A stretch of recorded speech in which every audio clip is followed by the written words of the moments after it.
Deus. Abra sua Bíblia comigo no segundo livro dos Reis, capítulo 5. Segundo livro dos Reis, capítulo 5. Se eu conseguir um pouquinho de água aqui, me ajudaria bastante.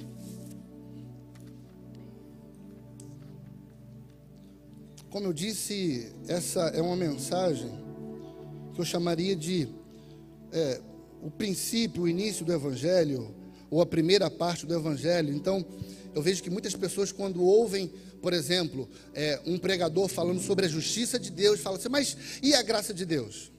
A graça de Deus, ela existe também, só que naquele dia o pregador pensou falar da justiça de Deus. Ou eu ouço também, quando um pregador fala sobre a graça de Deus, o outro fala, não, mas e a justiça de Deus? Deus também é justo, mas Ele também é gracioso.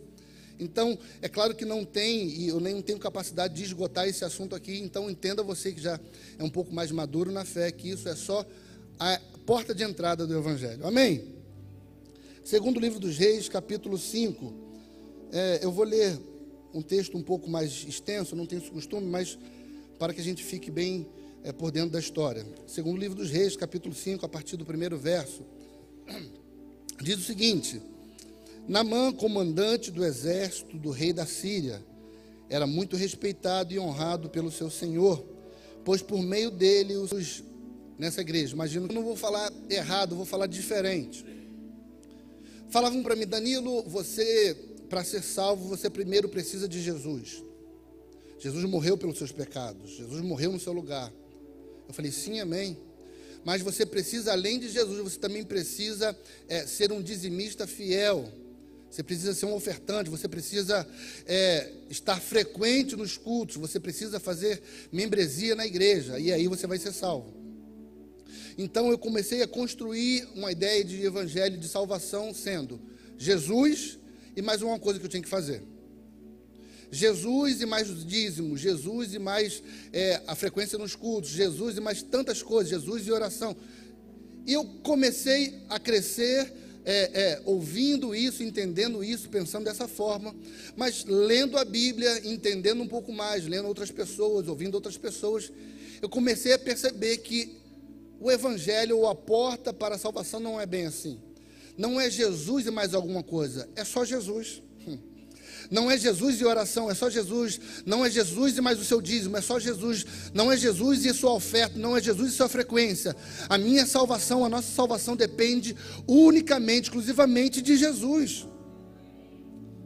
Quer ver isso?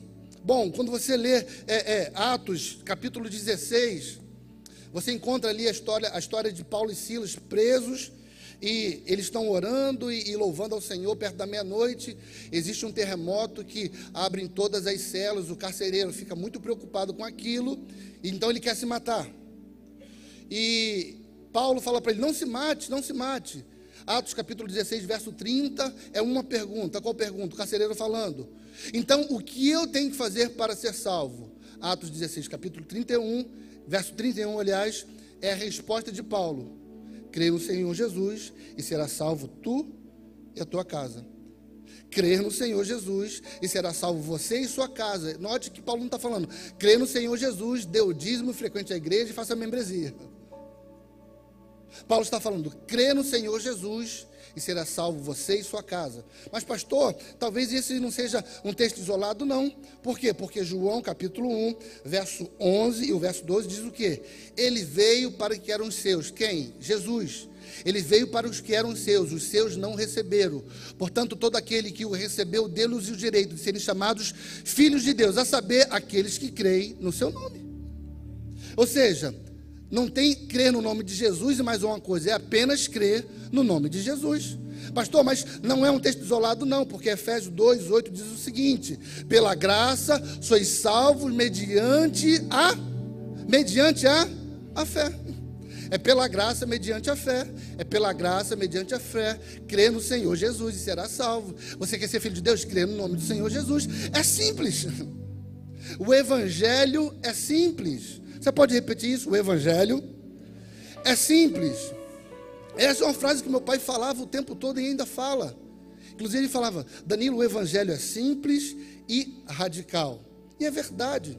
Nós devemos pregar a simplicidade do Evangelho de forma radical e a radicalidade do Evangelho de forma simples. Quantos me entendem, diga amém. E é esse conceito que nós precisamos ter. Não é um outro Evangelho. Não é mais um Evangelho, não é mais um tipo de Evangelho. É o Evangelho de Jesus somente. Salvo pela graça mediante a fé. Apenas o sacrifício de Jesus que me habilita a ter uma vida de eternidade. Quantos foram salvos por esse sacrifício aqui? Digam um amém bem alto aí. É o sacrifício de Jesus. O problema é que nós estamos misturando o Evangelho de Jesus. Sabe, Paulo diz em Gálatas 1:8 que se tem alguém pregando um outro evangelho, essa pessoa deve ser amaldiçoada, anátema. É um outro evangelho. E que outro evangelho é esse? É quando a gente fala sobre Jesus e mais dízimo. Pastor, não tem que dizimar? Não é isso que eu estou falando. Eu estou dizendo que você não é salvo por isso. Pastor, então não tenho que orar? Não é isso que eu estou falando. Eu estou falando que você não é salvo também por isso. Porque se for, não sei você, mas se eu fosse ser salvo pelas minhas obras, é claro que você seria salvo, mas pelas minhas obras, certamente eu estaria enrolado. Mas graças a Deus, que é pela graça, mediante a fé. E porque eu li o texto de Naamã, eu sei que é uma história muito conhecida, e eu quero usar Naamã como uma figura de um homem que é muito comum na nossa sociedade, fora e dentro da igreja. Se você puder, deixa sua Bíblia aberta no texto que nós lemos e vamos comentando e acompanhando aqui. O texto diz o seguinte, começa dizendo que Naamã, ele é um comandante do exército do rei. Ele diz que é um homem muito respeitado. Ele diz que é um homem muito honrado pelo seu Senhor, pois por meio dele, o Senhor, Deus, deu vitória à Síria. Eu começo a ler esse texto e começo a ficar impressionado com tanta qualidade que o texto apresenta sobre Naamã. Naamã é o cara, Naamã é honrado, Naamã é respeitado, Naamã é herói, Naamã é benquisto em todo lugar. Toda mãe que tem um filho bota o nome do filho de Naamã, porque Naamã está na moda, Naamã. Só que o mesmo texto que fala das qualidades de Naamã conclui dizendo, apesar de tudo isso, ele era leproso. E lepra na Bíblia é uma das tipificações do pecado. Sabe o que a Bíblia está tentando dizer, nos ensinar? Que apesar de todas as medalhas que Naamã tinha, ele é alguém que ainda vivia em pecado. Ou seja, as medalhas que Naamã tinha não poderiam esconder as feridas de sua lepra. Assim como as nossas habilidades e talento nunca irão disfarçar os nossos pecados. Eu sabia que ninguém ia dar amém nessa hora. Entenda, independente de quem você seja na sociedade, independente de quem você seja na sua profissão, se você é alguém que vive a lei de Deus, ou seja, vive uma vida de pecado, de nada vale as suas habilidades. De nada vale aquilo que você conquista se você ainda vive uma vida mergulhada no pecado. O problema é que tem muita gente valorizando as medalhas, esquecendo que ainda valorizamos uma vida de santidade dentro da igreja. Ei, querido, pare de ficar elogiando o camarada. Não, pastor, porque ele canta muito, ele faz muito, ele prega muito. Se vive uma vida traindo a esposa, ainda é um leproso. Não adianta ter muito, ser muito, falar muito, se ainda bate na mulher, é pecado. E por mais que a gente aceite todo mundo dentro da igreja, nós não concordamos com todo mundo, porque aquilo que era pecado antigamente, continua sendo pecado hoje. Mas ele é tão isso, tão aquilo, ela tão isso, tão aquilo. Se vive uma vida de pecado, apesar de suas medalhas, continua sendo um leproso. Entenda que ninguém quer ficar perto de um leproso, principalmente nessa época aqui, onde a medicina não era tão avançada. Nessa época aqui, lepra fala de alguém que fedia, que tinha machucados.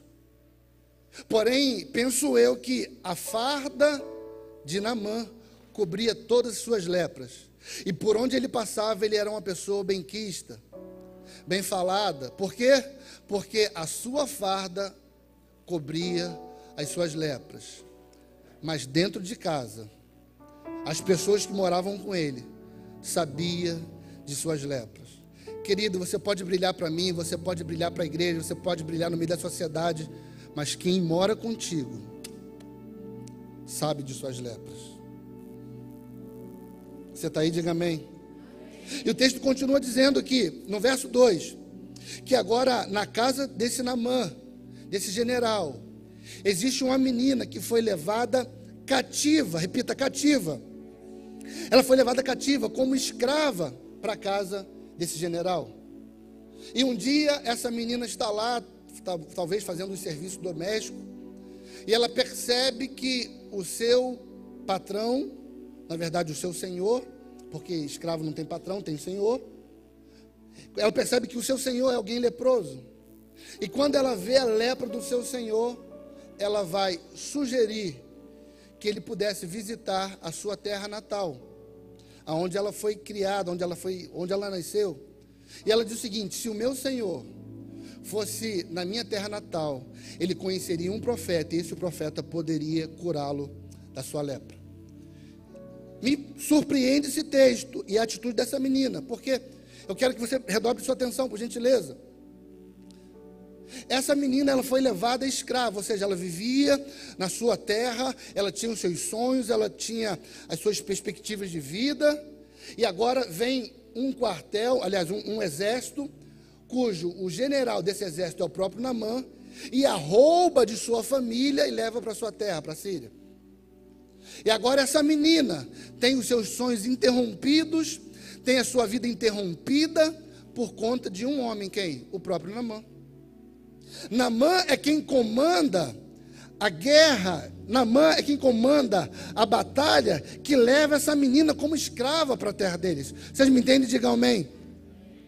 E agora ela está aqui, imagino eu, que não satisfeita, porque ninguém em sua sã consciência imagina: quando eu tiver 18 anos, eu quero ser o escravo de alguém. Ninguém em sua sã consciência sonha: o meu desejo é poder ser escravo de alguém, trabalhar e não receber nada por isso, ser afastado. Ninguém pensa isso. E é justamente isso que essa menina está vivendo. E ela está trabalhando na casa do chefe do exército, que a tirou da sua família. Mas mesmo com tanta coisa contrária a ela, ela ainda continua fazendo o bem para aquele que a fez mal. Se eu estivesse lá, eu perguntaria a essa menina: você tem noção do que você está fazendo? Você está sugerindo a cura para alguém que te fez mal. Você está sugerindo a cura para alguém que te fez mal, que acabou com os teus sonhos. Você está sugerindo a cura, você está dando uma ideia, você está dando uma boa dica, você está sendo uma boa agente com uma pessoa que só acabou com os teus sonhos. E certamente eu ouviria daquela mulher: aquilo que fizeram comigo não vai alterar aquilo que eu posso fazer por eles. Se eles me entregaram mal, eu vou devolver com bem. Se eles acabaram com o meu sonho, eu vou dar chance deles sonhar novamente. Por quê? Porque aquilo que eles fizeram comigo não vai alterar quem eu sou. Cada um dá o que tem, querido. Cada um dá o que tem. Se eles têm mal lá no mundo, não tem problema. Nós temos o Espírito de Deus e daremos só aquilo que temos recebido de Deus.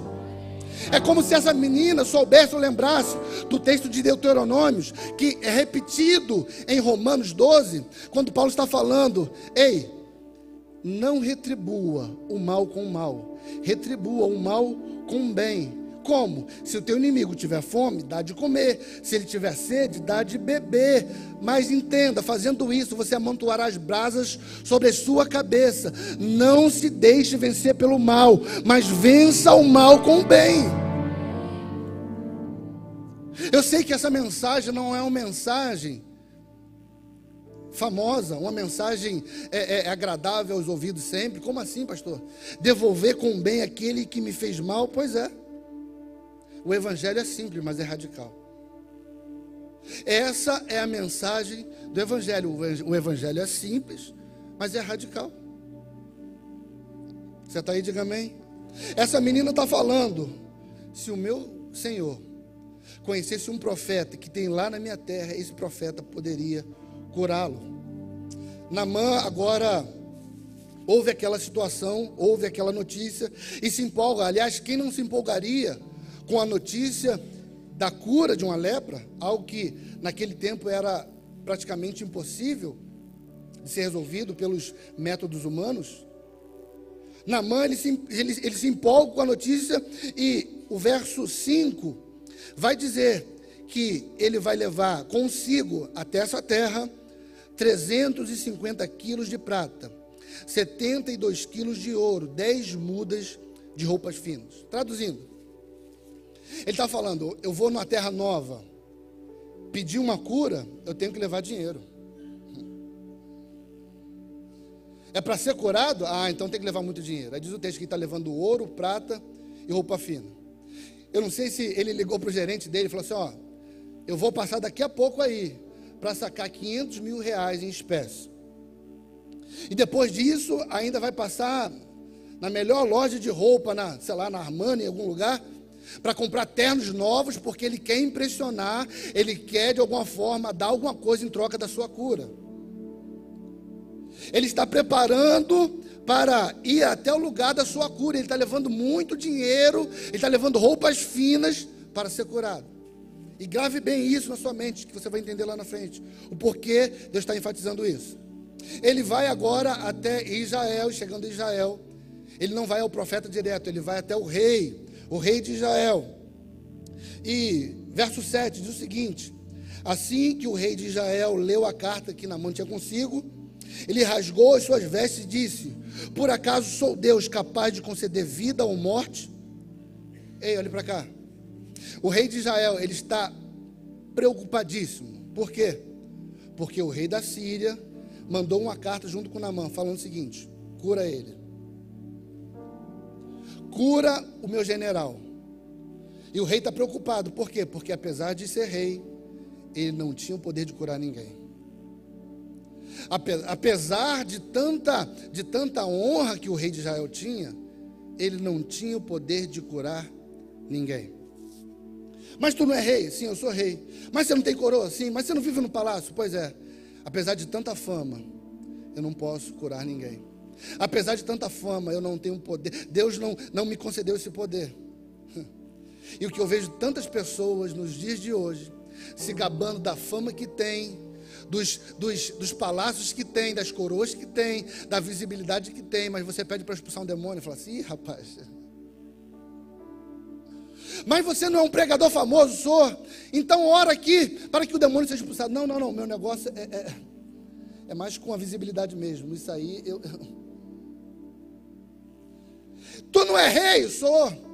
Você não tem visibilidade? Tenho, mas então, ora por Naamã. Não, aí é com outra pessoa. Atos 3 diz do quê? De que Pedro e João estavam caminhando na hora nona para o templo, na hora da oração. E no meio do caminho eles são interrompidos por um homem que está pedindo dinheiro. E eles falam: ó, prata e ouro eu não tenho, mas uma coisa eu tenho. O que? Cura do Senhor. Levanta e anda. Sabe qual é o nosso problema?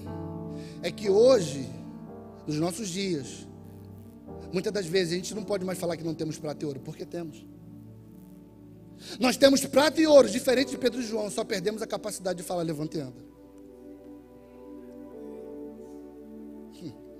Prata e ouro eu tenho, dinheiro para te dar eu tenho, conforto eu tenho, mas e minha cura? Ih, rapaz, isso aí eu vou perguntar se na igreja tem alguém que... O problema é que, assim como o rei de Israel, que tinha muito ouro, muita prata, muita visibilidade, e movia pouco no Espírito Santo, muitas das vezes somos nós. Pastor, mas cada um tem um dom diferente. Sim, exatamente, cada um tem um dom diferente. Não estou falando que você é obrigado a mover em todos os dons. Aliás, não estou falando que você é obrigado a nada. E nem estou falando que Deus é obrigado a tudo. Agora entenda: viver de fama, de status, de aparência, de medalhas, e ter uma vida infrutífera no Espírito Santo, não sei você, eu não quero. Não sei você, eu não quero. No meio dessa bagunça toda, porque o rei de Israel está preocupado porque não poderia fazer nada por Naamã, essa notícia chega na casa do profeta Eliseu, que não tinha coroa, não tinha talvez uma boa casa, não tinha prata, não tinha ouro, não tinha fama, não tinha visibilidade, mas uma coisa ele tinha: o poder de falar: Naamã, se lava 7 vezes e você será curado. Esse poder é que não pode faltar na nossa vida. Pode faltar casa, carro, dinheiro, pode faltar qualquer coisa, mas não pode faltar o Espírito Santo de Deus nas nossas vidas. Tem alguém que ainda se importa em ser movido pelo Espírito Santo com poder?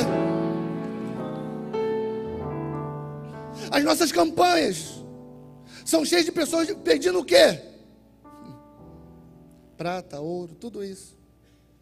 Senhor, quero um carro novo. Senhor, quero uma casa nova. Senhor, quero um apartamento novo. Senhor, quero um emprego novo. São coisas materiais. Mas eu anseio pelo dia que verei uma igreja cheia numa campanha pedindo o quê? Prata e ouro? Não, nada contra isso, isso é bênção também. Mas eu verei uma igreja pedindo: Senhor, me batiza com o Espírito Santo. Senhor, me dá dom de cura. Senhor, me dá revelação. Senhor, me dá palavra de conhecimento. Senhor, me dá palavra de sabedoria. Senhor, eu quero ser movido por Ti. Senhor, não quero ser alguém frutífero na terra. Essa é a igreja que eu anseio por ver. Essa é a igreja que eu anseio. Queridos, igreja viva, eficaz, igreja relevante, não é igreja apenas que oferece ar-condicionado, telão. Querido, não estou falando contra isso. Eu só estou falando que isso não pode ser a motivação do nosso coração. Infelizmente, nós vemos por aí igrejas que estão fazendo propaganda dos seus cultos da seguinte forma: venha para cá porque temos ar-condicionado, temos estacionamento coberto, e se você chegar cedo ainda temos um lanchinho para você. Que isso? Será que o atrativo da nossa igreja, dos nossos cultos, das nossas reuniões, tem que ser apenas coisas materiais? João Batista pregava no deserto, não tinha conforto, não tinha ar-condicionado, não tinha poltrona boa, mas uma coisa, ele tinha a mensagem de Deus, e a mensagem de Deus tem que continuar atraindo as pessoas para dentro da igreja, porque é a palavra de Deus que muda, que salva, que transforma, que cura.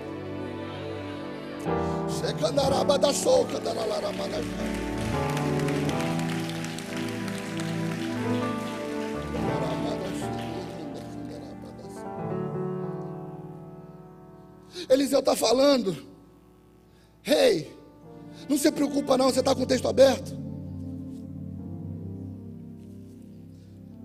Capítulo 5, verso 8. Eliseu está falando: não se preocupa não, você não pode resolver, manda ele para cá. Verso 8: quando Eliseu, o homem de Deus, soube que o rei de Israel havia rasgado suas vestes, mandou-lhe esta mensagem: por que rasgaste tuas vestes? Envia o homem a mim, e ele saberá que há profeta em Israel. Repita: profeta em Israel. Novamente, quando eu olhei esse texto, eu falei: Eliseu é um homem presunçoso. Eu te pergunto, se alguém vai a algum lugar buscar por cura, e essa pessoa pede cura, não é curada, a pessoa que atende não pode curá-la, e aí você sabe dessa história, você passa a mão no telefone e fala assim: ó, vem aqui na minha igreja, porque você vai saber que na minha igreja tem um Deus vivo, um Deus que cura. Quantos falaram isso? Quantos falaram isso? Eu também falaria. O meu Deus ainda cura, o meu Jesus ainda cura. Só que entenda que Eliseu não fala assim: manda para cá para ele saber que tem Deus em Israel. Não. Ele fala: manda para cá, para que esse camarada saiba que existe profeta em Israel. Eu olhei para esse camarada, eu falei: que camaradinha presunçoso. É como se eu estivesse falando: não foi curado lá? Não, manda para cá, que vão saber que aqui tem um camarada que cura. Se eu falasse isso hoje, seria apedrejado. Que cara orgulhoso, está se achando quem? Mas é justamente isso que Eliseu está falando. Eliseu está falando: ele não precisa mais conhecer Deus, ele precisa conhecer os profetas de Deus. Sabe qual é o nosso problema? Que por nós não termos mais intimidade com Deus, a gente tira a responsabilidade do nosso ombro e bota para Deus. Porque afinal, Se a gente orar e o demônio não sair, não foi a gente, foi Deus. Deixa eu falar algo aqui e entenda, ouça com ouvidos de amor que eu vou falar. O povo não está mais precisando conhecer Deus. O povo está precisando conhecer os homens de Deus. O povo não está precisando mais conhecer Deus. O povo está precisando conhecer as mulheres de Deus, os jovens de Deus, os adolescentes de Deus, as crianças de Deus. Sabe por quê? Porque de Deus é muito falado e é pouco feito pelos homens de Deus.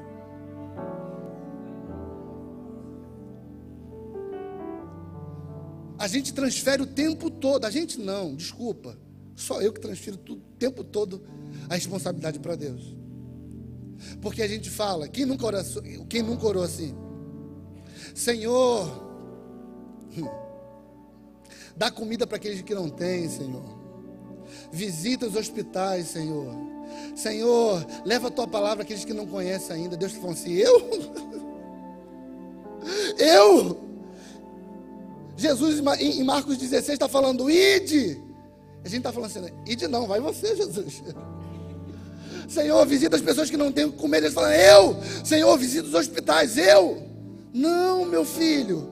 Ei, jovem, eu te botei na terra para ser relevante na terra. Porque se eu te quisesse no céu agora, eu já tinha te levado. Então, enquanto estiver na terra, seja relevante na terra. Enquanto estiver na terra, faça o bem na terra. Enquanto estiver na terra, faça a diferença na terra. Meu Deus do céu, tem alguém me ouvindo aqui essa noite? O povo não está precisando mais ouvir de Deus. O povo está precisando conhecer os homens de Deus, as mulheres de Deus. Tem mulher de Deus aqui essa noite? Tem homem de Deus aqui essa noite? Eu falo, Senhor, eu não quero mais apenas, não que eu não tenho que falar, mas eu não quero mais apenas falar do teu nome e ser alguém irrelevante. Sabe, o pastor fala isso com frequência aqui. A gente fica com a cabeça tanto no céu, que a gente acaba se tornando irrelevante na terra. Eu te pergunto, se você morresse hoje, que falta você faria no mundo? Se você morresse hoje, que falta você faria no mundo? Quem oraria, Senhor, falou assim, leva qualquer um, menos ele. Leva qualquer um, menos ela, porque é uma pessoa tão relevante na minha vida. É uma pessoa que fez tanto por mim, é uma pessoa que tanto me abençoa, é uma pessoa que tanto me ajuda. É uma pessoa que transformou a minha vida. Sabe, querido, já passou o momento de Deus ter que usar as mulas. A gente não pode olhar o texto de Balaão e achar isso normal. Deus só começa a usar mulas quando os profetas estão inutilizados. Deus começa a utilizar mulas quando os profetas não mais os ouvem. E o problema é que nem sempre a gente quer ouvir. A gente fala, Senhor, fala comigo, fala comigo, fala comigo. Quando o Senhor fala, se é algo que nos custa algo, a gente fala que é coisa da nossa cabeça. Mas quando é algo que nos favorece, a gente fala, Senhor, eu creio na tua palavra é verdadeira. Domingo agora, eu estava no culto das 5 e estava me preparando para ir pregar em uma outra igreja, às 19 horas. E antes de sair, a pastora Solange estava pregando, acho que eu fui no banheiro, e quando eu fui no banheiro, me veio uma voz assim, compra um tênis para uma pessoa, para a igreja que você vai pregar. Eu falei, compra um tênis, aí foi mais claro, compra um tênis para um jovem que essa semana estava pedindo um tênis a Deus. Eu falei, deve ser coisa da minha cabeça. E eu estou com essa palavra dentro de mim, vou pregar na igreja que eu fui convidado, e essa palavra está dentro de mim. Eu falei, Satanás, para de me perturbar, vou pregar já. Eu falei, eu vou fazer a verificação. Porque é bom. Gente, eu acho lindo quando aquelas pessoas, sabe, fala CPF, fala título de RG, tira, né, o nada consta, se está devendo as Casas de Bahia, você não está. Tem profeta assim, eu creio. Alguém crê? Tem gente nesse nível. Eu ainda não estou nesse nível, estou sendo bem claro, eu podia bancar o espiritual aqui para vocês. Eu recebi uma palavra no coração, estou com essa suspeita. Chego na igreja, antes de começar a pregar, eu chamo o líder. Falei, querido, por acaso, alguém essa semana dos seus jovens, era uma conferência de jovens, dos seus jovens, estava pedindo um tênis a Deus, ele olhou para minha cara assim, quem te falou? Aí eu falei, o Espírito Santo.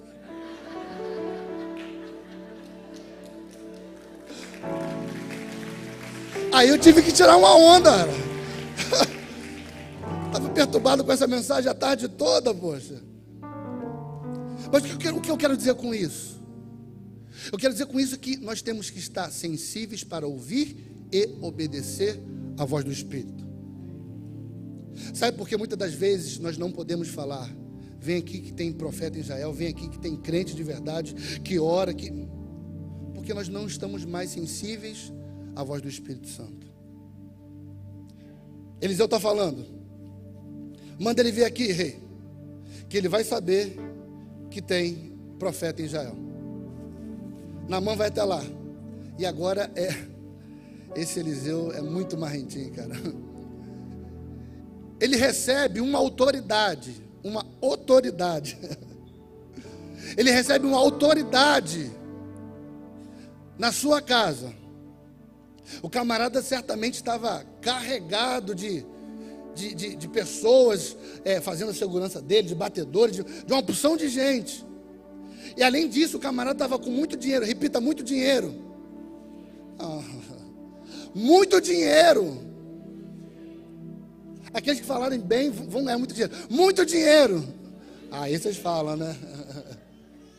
O camarada é uma autoridade muito importante, famoso, estava com muito dinheiro. Ele bate na porta de Eliseu.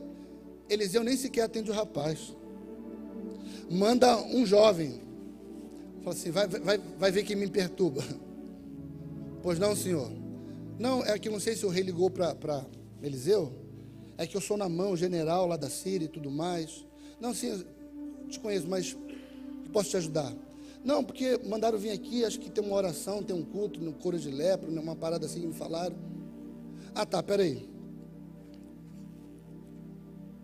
Você tem cara de Eliseu. Eliseu, ó, tem um doutor aí na porta que quer falar contigo, acho que ele quer negócio de cura e tudo mais. Sabe o que Eliseu faz? Eliseu não se dá o trabalho de pausar a série do Netflix. Eliseu não se dá o trabalho de pausar o filme. Ele fala assim, já sei o que é. Manda ele dar 7 mergulhos no Jordão e está tudo certo. Mas Eliseu é uma autoridade. Rapaz, vai logo lá. 7 mergulhos. Não, é que é o Naamã, cara. Você lembra dele? Sim, cara, 7 mergulhos. E não me enche mais a paciência. Você está com o texto aberto? Capítulo 5, verso 11. O jovem volta e dá o recado ao general. Diz o texto. Mas Naamã ficou indignado. Quem não ficaria? Até eu. Mas Naamã ficou indignado e saiu dizendo, eu estava certo de que ele sairia para receber-me, invocaria em pé o nome do Senhor, o seu Deus, moveria a mão sobre o lugar afetado e curaria da lepra. Olhe para cá. Naamã está irritado, porque na cabeça de Naamã, para ser curado, Eliseu tinha que vir e falar, manto, e dar uma batida no pé. Meu jovem, eis que quando você vinha, Deus falava comigo. E quanto mais, então tem um negócio que o pentecostal faz, que é, até hoje eu não sei, que é falar e dar uma levantadinha com os pés assim, ó. Eu não sei para que isso. Meu jovem, eu não sei meu jovem. Eliseu não dá a mínima.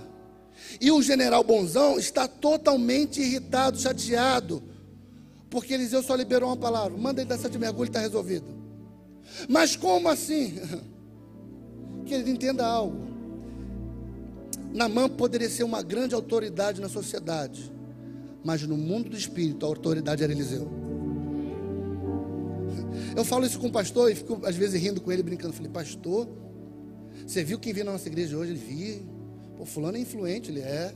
Você viu outra pessoa? Vi. Falei, que legal, né? Legal por quê? Porque embora sejam todas pessoas influentes na sociedade, dentro da igreja, são os pastores que são autoridade. Querido, você pode ser o Donald Trump. Se você entrar por aqui, por mais respeito que eu tenha a sua pessoa e o seu cargo, não estou falando para desrespeitar, a autoridade continua sendo os pastores dessa casa. Amém?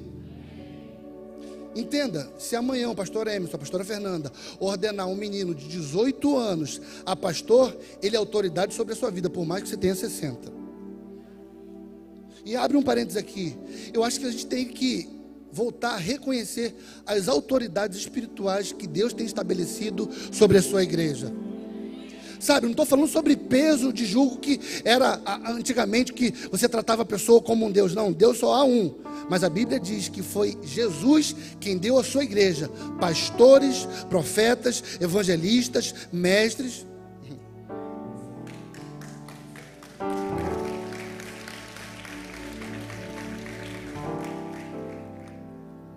A pergunta que eu faço é: depois que Naamã dá os 7 mergulhos, ele é curado sim ou não? Ele é curado sim ou não? Ele está com muito dinheiro, sim ou não? Pergunto, quanto ele pagou pela cura? Quanto ele investiu na sua cura? Porque a gente não pode comprar cura. Ei, entenda uma coisa: não compre de Deus aquilo que Ele tem te dado de graça. Eu vejo pessoas que estão fazendo eu ia falar um negócio, mas deixa eu falar. Fazendo do coração o coração. Quem pegou, pegou.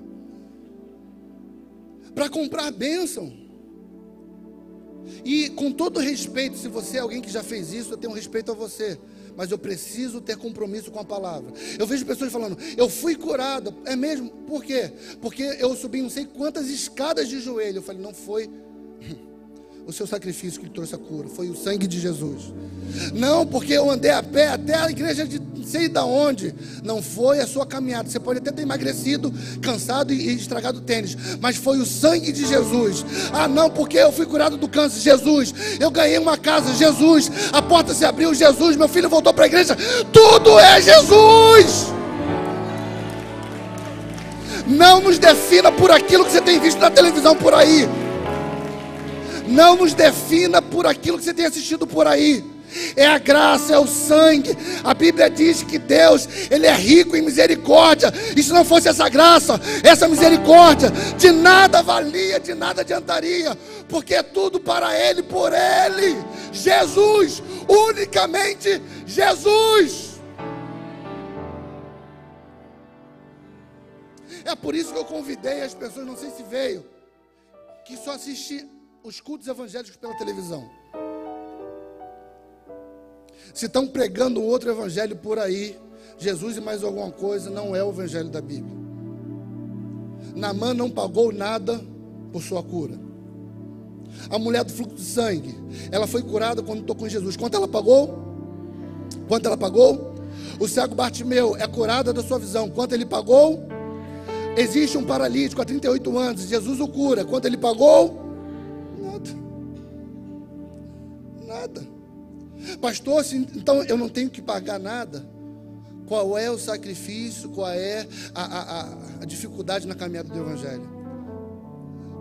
A nossa batalha, a nossa luta diária não é para ser abençoado, mas é só para estar perto de Jesus.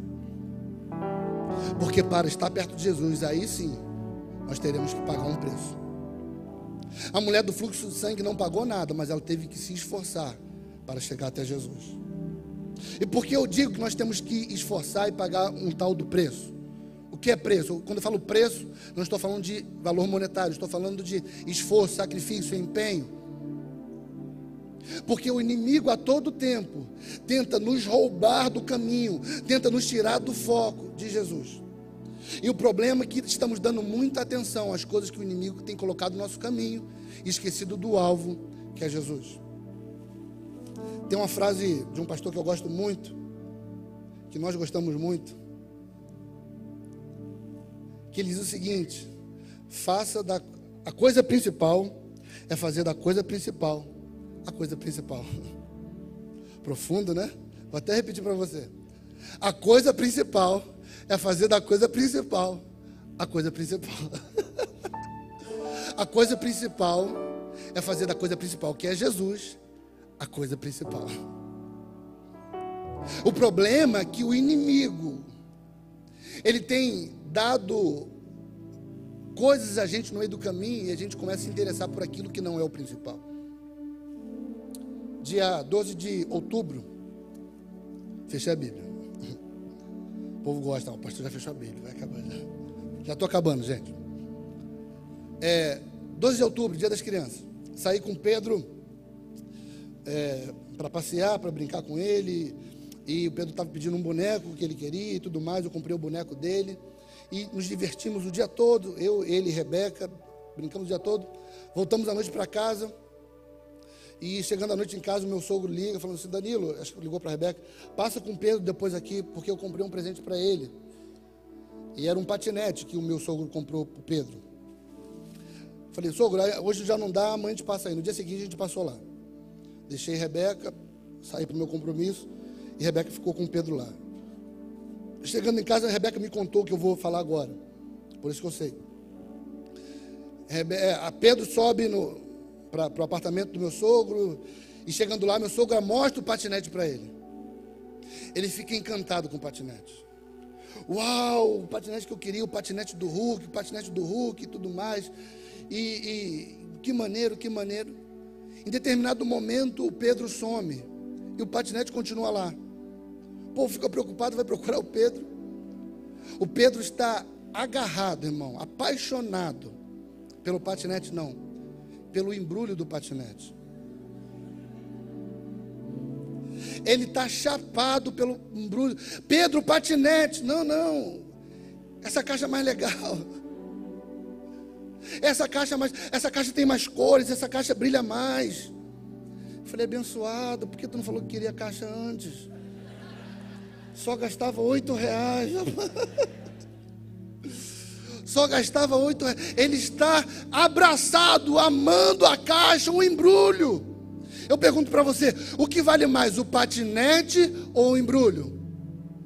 Não, acho que não, você sabe o que é patinete? É um negócio que... O que vale mais, o patinete ou o embrulho? O patinete. Mas o Pedro está atraído pelo embrulho. Já tem gente entendendo aqui, meu Deus. Sabe qual é a nossa dificuldade? Não é para ser abençoado, não é para alcançar cura, não é para nada disso. Efésios 1:3 diz que somos abençoados, já fomos, com toda sorte de bênção. Amém? Amém? Então qual é a nossa dificuldade? Qual é o nosso sacrifício? Para que o nosso empenho? Para que a oração? Para que o jejum? Para que tudo isso? Para nos aproximarmos de Deus. Amém?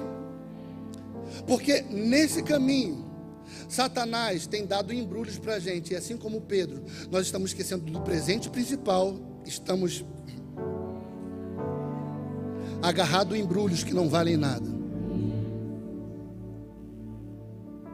Existem pessoas que trocaram Cristo pela sua profissão. Sabe o que é isso? Embrulho. Pessoas que trocaram Cristo por um segundo casamento, por uma amante. Largaram, sabe o que é isso? Embrulho. Largaram a vida com Cristo para viver uma vida na prostituição, na balada. Sabe o que é isso? Embrulho, de nada vale. Pode ser mais brilhoso, pode ser mais atrativo, mas não é mais valioso. O maior, meu Deus do céu, o maior presente que alguém poderia receber, nós recebemos, que foi Cristo. Foi Cristo. A gente canta aqui, eu gosto muito dessa música até, que o melhor de Deus ainda está. O melhor de Deus ainda está. Mas para pensar comigo, o melhor de Deus não está por vir. Porque o melhor de Deus, o melhor de Deus já veio. Jesus Cristo é o seu nome. O problema é que nós estamos presos ao embrulho. Satanás, querido, entenda. Satanás, ele não quer te matar. A gente diz que o ladrão veio para roubar, matar, destruir, né?